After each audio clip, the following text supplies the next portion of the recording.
اسی کے صدقے سے بنایا گیا جس بد دعا پر رسول رحمت صلی اللہ علیہ وسلم کی آمین ہو، وہ بد دعا کبھی ناکارہ نہیں ہو سکتی۔ وہ بد دعا ہر اس انسان کے لیے ہے جو نام پاک سنے، اور نام پاک سننے کے بعد رسول رحمت صلی اللہ علیہ وسلم پر قیامت کے صبح تک آنے والا مومن درود نہ پڑھے، یہ بد دعا ہر اس مومن کے لیے ہے۔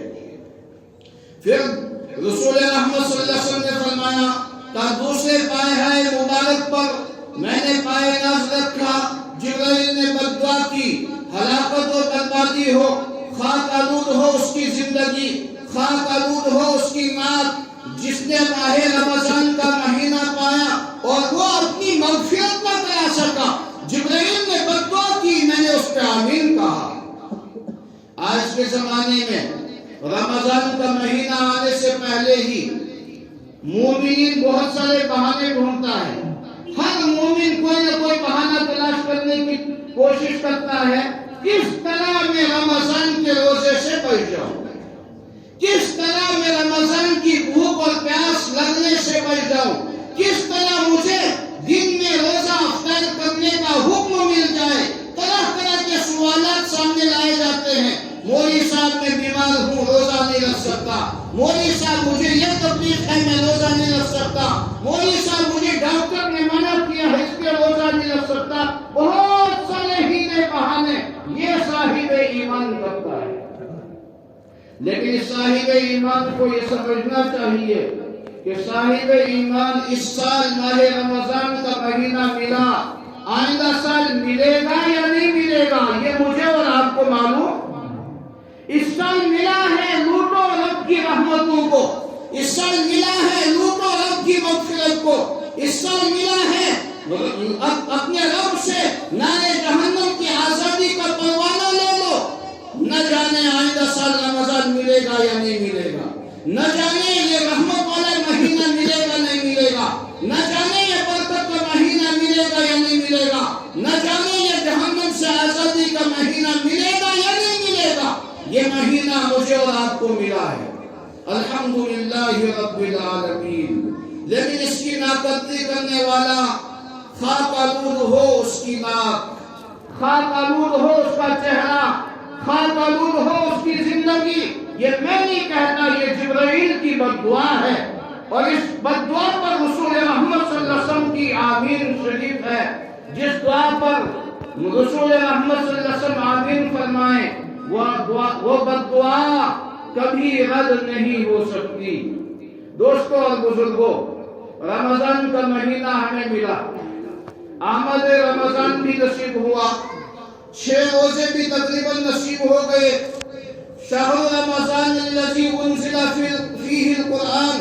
یہ مہینہ قرآن کا ہے، قرآن کی کما حقہ کوئی نہ کوئی تلاوت ہمیں نصیب ہوئی ہوگی، لیکن